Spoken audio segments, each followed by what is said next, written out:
हाथी और चींटी। एक दफा का जिक्र है, किसी जंगल में एक हाथी और चींटी रहती थी। हाथी को अपने ऊपर बहुत घमंड था। वो हमेशा जंगल के दूसरे जानवरों को तंग करता और उनका मजाक उड़ाता।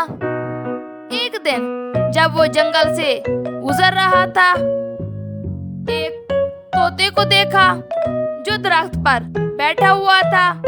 हाथी कहने लगा, ऐ तुम वहाँ क्या कर रहे हो? क्या तुम्हें मैं दिख नहीं रहा? मैं यहाँ से गुजर रहा हूँ। मैं जंगल का बहुत ताकतवर जानवर हूँ। चलो मुझे सजदा करो। तोते ने कहा, मैं क्यों तुम्हें सजदा करूं? तुम नहीं जानते कि मैं कौन हूँ। मैं तुम्हें सिखाऊंगा मेरी इज्जत कैसे की जाती है। तोते ने हाथी को सजदा करने से इनकार कर दिया। गुस्से में हाथी ने पूरा दरख्त हिलाया और तोड़ डाला। अब वो तोता उस दरख्त पर नहीं बैठ सकता था, वो उड़ गया। हाथी ने कहा, जाओ उड़ जाओ। देखा तुमने मैं क्या कर सकता हूँ? मेरे सामने तुम सब कमजोर हो। घमंडी हाथी फिर वहां से चला गया। हमेशा की तरह वो दरिया पर गया, पानी पीने लगा। बस उस दरिया के किनारे एक चींटी रहती थी। एक छोटी सी चींटी के बाल में हर रोज चींटी अपना खाना इकट्ठा करती और हर रोज हाथी उसे परेशान करता। आज का वक्त अभी नहीं गुजरा था जब हाथी पानी पी रहा था। तब उसने चींटी को देखा। सुनो चींटी, तुम कहाँ ले जा रही हो ये खाना? मुझे ये वापस अपने घर ले जाना है। जल्दी ही बारिश शुरू हो जाएगी। मुझे तैयार रहना होगा और खाना जमा करना होगा। अच्छा हाथी ने फिर अपनी सूंड में पानी भरा और चींटी पर छिड़क दिया।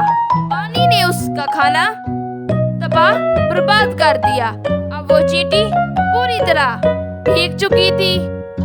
हंस लो, जितना हंसना है हंस लो। एक दिन मैं तुम्हें सबक सिखा कर रहूंगी। और मैं तो डर गया, तू मुझे सबक क्या सिखाएगी? छोटी सी चींटी, मैं तुम्हें अपने पैरों तले दबा डालूंगा। दफा हो जाओ। चींटी को हाथी और उसके घमंड पर बहुत गुस्सा आया। उसने कसम खा ली वो उसे जल्दी ही सबक सिखाएगी। मुझे उस हाथी का कुछ करना होगा। वो इस तरह सबको परेशान नहीं कर सकता। अगले दिन जैसे ही चींटी बाहर निकल कर आई और खाना इकट्ठा करने लगी, उसने देखा कि हाथी गहरी नींद में सो रहा है। उसे फौरन ही एक तजवीज सूझी। वो खामोशी से उसके नजदीक गई और उसकी सूंड में घुस गई। एक बात अंदर आ जाने पर वो उसे जोर जोर से काटने लगी। वो हाथी को काटती रही जब तक वो जाग नहीं गया और वो दर्द में चिल्लाने लगा, कौन है मेरी सूंड में? कौन है मेरी सूंड में? कौन है? बाहर निकलो, मुझे बहुत तकलीफ हो रही है। चींटी ने इसका चिल्लाना सुना, फिर भी वो काटती रही, बाहर ना निकली। अब हाथी को बहुत दर्द हो रहा था। वो रोने लगा, मेहरबानी करके मेरी मदद करो, मेहरबानी फरमाओ। और जोर से कहने लगा, कौन है वहाँ? बाहर निकलो। चींटी ने हाथी का रोना सुन के बाहर निकली। हाथी उसे अदना चोटी को देखकर सख्ते में पहुंच गया। वो इतना खौफजदा था कि चींटी कहीं फिर उसे न काट ले। उसने चींटी से माफी मांगी। मैं फिर तुम्हें कभी परेशान नहीं करूंगा। हाथी अपनी गलती समझ गया और फिर वहां से चला गया। इस दिन के बाद उसने फिर कभी कुछ किसी के साथ गलत ना किया और जंगल के किसी जानवर को तंग भी नहीं किया।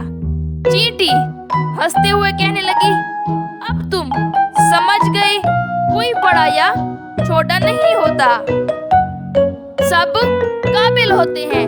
अपने हुनर पर घमंड मत करो, इसका इस्तेमाल दूसरों के लिए करो।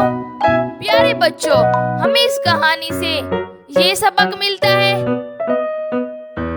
कोई बड़ा या छोटा नहीं होता, हम सब काबिल हैं, हम सब में अपने अपने हुनर हैं। हमेशा ये याद रखो, चींटी की तरह छोटा भी हाथी, ये घटना है, चींटी की तरह छोटा भी हाथी को सबक सिखा सकता है।